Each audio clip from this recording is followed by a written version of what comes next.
That's it. Ready to rock. All right, hit the button. Tony Karman, founder, director, president, wearer of all hats, Expo Chicago. Thank you for being with us. Thank you very much, and wearer of all hats I think is quite appropriate. It is. We all balance out. How many balls can we keep in the air, right? That's right. I think that's part of the fun. That's part of the magic of it all, and not only being a part of what is a renewal of an incredible legacy and tradition of an International Art Fair in Chicago, but also working closely with the team and all of us working with Expo Chicago, creating new programs and new initiatives that I hope have a lasting legacy, not only for the 4 days that happen during the fair, but also the full ecosystem of the cultural community in Chicago. Fairs become a destination unto themselves, but then things sprout up around them that become a cultural destination for a longer period of time and raises the awareness broadly. And I think that's tremendous that Expo Chicago has brought art to the forefront doing it.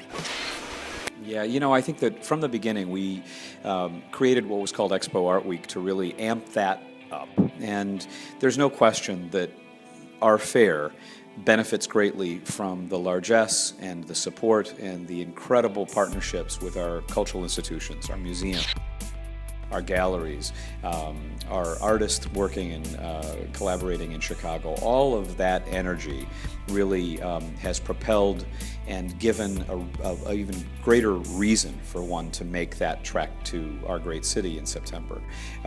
Expo Art Week was one of the things that we created really to throw a broad umbrella around all that was happening in Chicago and really to tell the world, listen, this is the time to come. This is the time to come not only for an art fair, which we hope one does, but most importantly, but that they go to the museums, go to the exhibitions that have been strategically aligned to open, and then enjoy all of what Chicago has to offer: our lakefront, our restaurants, our hospitality, our theater, our dance, our music, all that is really the essence of what you just said. That right. There's nothing to do in this town. Yeah, nothing to do in this town. But that's really the part of all the art fairs in the world.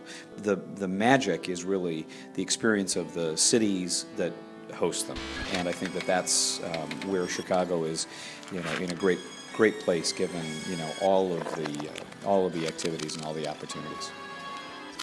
I find it interesting watching the evolution of the fairs for exactly the reason you described, where first it was kind of like this niche thing where it drew a specific audience. Now it's become a major cultural driver. No question. I happen to have been a part of the original fair in Chicago called the Chicago International Art Exposition. When I first moved to Chicago in the early 80s, that's really where I skinned my knees and started. Back then there were only 5 or 6 art fairs in the world. I have no idea what the number is now, but it's much larger than that. But even then, and through the 90s and in the 2000s, there's no question that these art fairs create a convening moment, create an opportunity for not only the galleries from out of town to connect to the collectors and curators of a city, but also that opportunity for all of the institutions, as I said before, to really amp up and introduce their extraordinary programming. And I think that the fair model is still very strong. There's no question, even though there are many. It is an important driver for the visual arts community. Going from the skinning your knees portion, what got you into this mess? Oh, I don't know. Absolutely. I always like to say I never know what I want to be when I grow up, and I hope I always will say that. I came from a liberal arts background, a family that valued all of the arts, and that perspective I think never was lost on me. I really didn't know what I was going to do. One thing I knew early on is that I didn't have a voice, I use that word in quotes, to actually be an artist. I have great respect for any artists that really feel that they need to make that statement.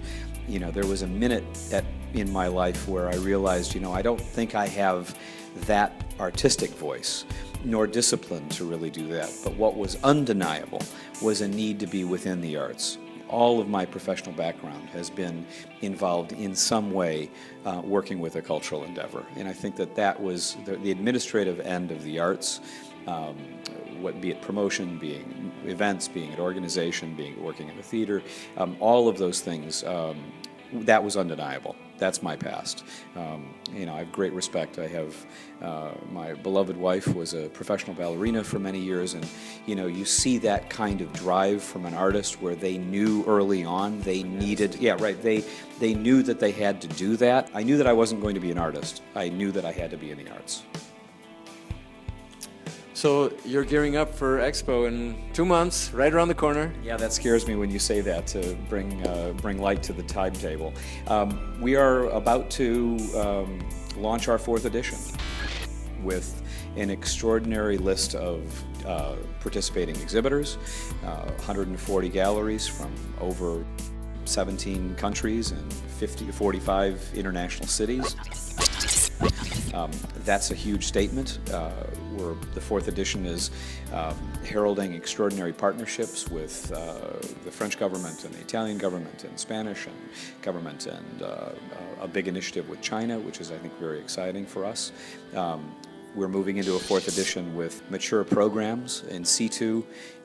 We have an incredible curator this year, Luis Grouchos from the Contemporary Austin, that I guarantee will be presenting some extraordinary large-scale installations from the exhibitors participating in the fair.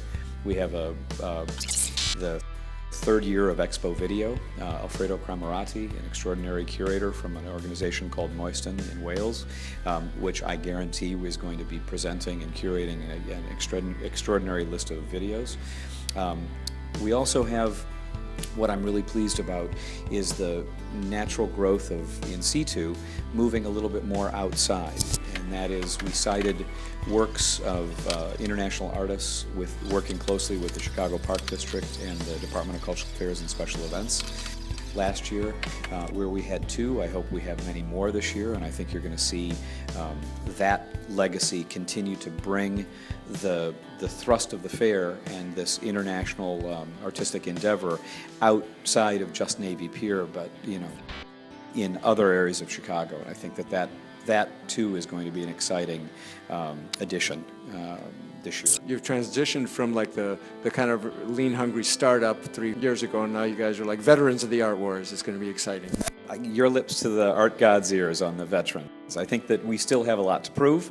I think even if everything was humming, I still would probably say to you we would have something to prove. The art fair always has to be looking forward. It always has to respond to what's happening in the contemporary art world. Yes, you have to keep raising the bar, creating programming that really makes it and must stop on the international art calendar, and I think that challenge is not lost on any of us that work with this art fair. And that also is the wonderful opportunity that we have to just push and grow and create and refine programming. There's no question that we've come a long way in 4 years, building on the legacy that you and I talked about from 1979 until 2015. Whether one says they were good or impactful or not, there's always been an international art fair in Chicago, and always an important one. And I think that tradition is something that we also are very mindful of. And so is the international art world. The curators in the world, the collectors in the world, the writers and the arts professionals and enthusiasts have never forgotten the incredible importance of what Chicago offers. And what Chicago offers are extraordinary institutions. Our museums, the Art Institute of Chicago, the Museum of Contemporary Art Chicago, the Renaissance Society, the Smart Museum, the Block at Northwestern, I could go on and on and on, the Arts Club. Those institutions are respected globally.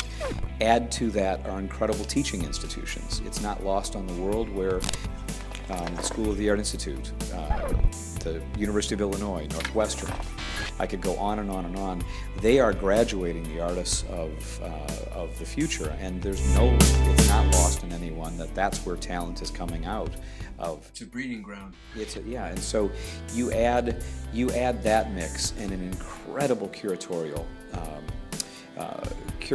team. That's probably the wrong word, but the curators that are working in our institution, if you look at their, the scope of their import and their activity, we are really in a place where Chicago is a place to watch. Chicago is a place to watch. And let me add to that our galleries and the artists that are actually, staying and living and working here. And that energy should not be lost on, and isn't lost on the world, to actually come in and take a look in each September. It's very exciting. I look forward to it. We're going to be here, and it's going to be a tremendous, tremendous event. It's an honor to have spoken with you today. And if I could add one other thing, I don't know of any city in the world that would have done what Chicago has done to really not only embrace this art fair again, but to strategically align important exhibitions, to strategically align events and alignments to really make sure that we have a lot more to offer during that week. I've never left Chicago when I came here skinning my knees, as we talked about it, and I doubt that I ever will. So it's an honor to talk to you. Thank you very much, Tony. We look forward to it. Great. Chicago is a place to watch. Chicago is a place to watch. Hope that was okay. That was wonderful.